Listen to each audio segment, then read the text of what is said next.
Halo semuanya, perkenalkan nama saya Bilgraf Immanuel Papia. Saya dari Sekolah Tinggi Teologi Rumah Murid Kristus, dan pada saat ini saya akan sharing kepada teman-teman tentang materi yang sedang kami pelajari, yaitu tentang angelologi dan satanologi. Tapi saya pada saat ini lebih condong kepada satanologi. Nah, oke, kita langsung saja bahas dari kitab 1 Petrus 5 ayatnya yang ke-8. Jadi saya akan bacakan untuk kita semua 1 Petrus 5 ayat yang ke-8. Sadarlah dan berjaga-jagalah, lawanmu si iblis berjalan keliling sama seperti singa yang mengaum-ngaum dan mencari orang yang dapat ditelannya. Nah teman-teman, jadi kitab 1 Petrus ayat yang ke-5 sampai yang ke-8 berbicara bagaimana iblis si jahat itu yang bekerja dalam setiap hari untuk menerkam kita sebagai orang percaya, dan mereka mencari kita untuk menjadi mangsanya dan membawa kita kepada kegelapan.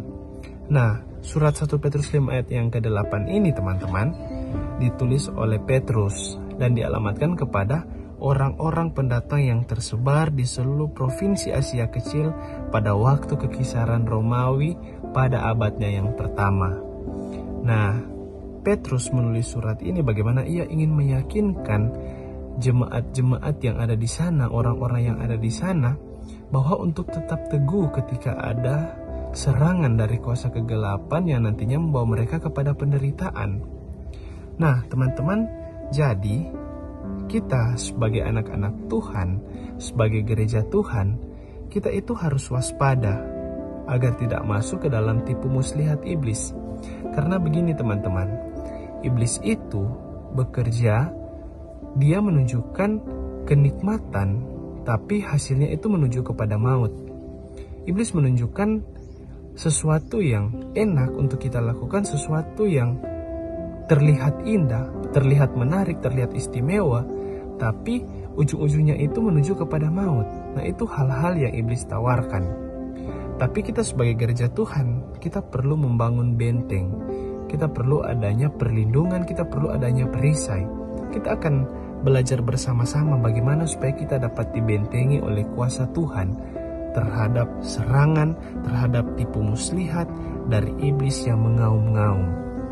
Nah, kita akan pelajari bersama teman-teman, tapi sebelum itu, dari pembacaan yang sudah kita baca tadi, saya mengangkat satu tema, yaitu iblis ompong. Mungkin ini terlihat lucu, tapi tema ini bermaksud bahwa iblis itu tidak memiliki sengat atau iblis itu tidak memiliki kuasa atas kita sebagai orang-orang yang percaya kepada Tuhan. Nah, teman-teman, jadi benteng kita sebagai anak Tuhan, yang pertama kita boleh lihat di dalam kitab 1 Petrus pasalnya yang ke-5 ayatnya yang ke-7. Saya akan bacakan untuk kita semua ya. 1 Petrus 5 ayat yang ke-7. Serahkanlah segala kekhawatiranmu kepadanya, sebab ia yang memelihara kamu. Nah, jadi teman-teman, agar kita dibentengi oleh Tuhan, kita harus menyerahkan hidup kita ke dalam tangan Tuhan. Karena Tuhan itu maha kuasa. Iblis itu kuasanya tidak sebanding dengan kuasa Tuhan. Kuasa Tuhan itu lebih besar dari kuasa yang dimiliki oleh iblis. Tapi iblis memiliki kuasa, dan kuasanya itu di bawah kuasa Tuhan. Karena pada waktu iblis dibuang dari sorga, iblis itu hanya kehilangan kemuliaan, tapi tidak kehilangan kuasa. Nah, jadi dalam 1 Petrus 5 ayat yang ke-7 dikatakan bahwa kita harus menyerahkan hidup kita ke dalam tangan Tuhan, karena tangan Tuhan itu kuat, yang sanggup membentengi kita sebagai anak-anak Tuhan, yang sanggup memagari kita dari serangan-serangan kuasa kegelapan. Karena itu, kita sebagai anak-anak Tuhan, kita harus menyerahkan hidup kita ke dalam tangan Tuhan dan membiarkan Tuhan yang berperang atas hidup kita. Haleluya. Nah, poin yang kedua teman-teman, di ayatnya yang ke-9, saya akan bacakan untuk kita semua. 1 Petrus 5 ayat yang ke-9. Lawanlah dia dengan iman yang teguh, sebab kamu tahu bahwa semua saudaramu di seluruh dunia menanggung penderitaan yang sama. Jadi Petrus menegaskan bahwa ketika kita melawan kuasa kegelapan, kita harus melawannya dengan iman yang teguh. Nah, iman ini harus dibangun dalam setiap aspek kehidupan kita, tentunya dalam ketaatan kita, dalam hubungan kita dengan Tuhan, dalam pendengaran kita akan firman Tuhan. Itu dapat membangun iman kita sehingga iman kita itu kokoh, iman kita itu teguh berdiri. Nah, iman yang teguh ini kita harus bangun dalam setiap hari, setiap waktu, setiap menit, setiap detik, untuk kita selalu hidup sesuai dengan kehendak Tuhan, untuk kita selalu hidup sesuai dengan maunya Tuhan. Karena iman ini adalah salah satu dimensi yang diserang oleh kuasa kegelapan. Agar kita beralih, iman kita jatuh, iman kita goyah, dan iman kita hancur. Sehingga kita meninggalkan Tuhan, kita kecewa dengan Tuhan.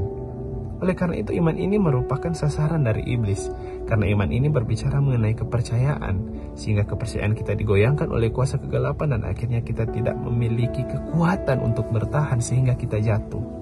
Nah, firman Tuhan menegaskan di saat ini bahwa dalam 1 Petrus 5 ayat yang ke-9, kita harus memiliki iman yang teguh supaya dalam bentuk apapun juga iblis ingin menyerang kita, dalam intimidasi apapun juga iblis menyerang kita, dalam apapun keadaan, situasi, kondisi yang dipakai iblis untuk menyerang kita, kita tetap bertahan karena kita memiliki iman yang teguh. Haleluya. Iblis itu ompong, dia tidak akan pernah dapat menembus benteng kita. Dia tidak akan pernah menembus pertahanan kita karena kita dibentengi oleh kuasa Tuhan. Nah, itu yang dapat saya bagikan kepada teman-teman di saat ini. Semoga bermanfaat dan tetap semangat menjalani setiap kehidupan kita. Tuhan Yesus memberkati. Not for me, not for us, only for Jesus.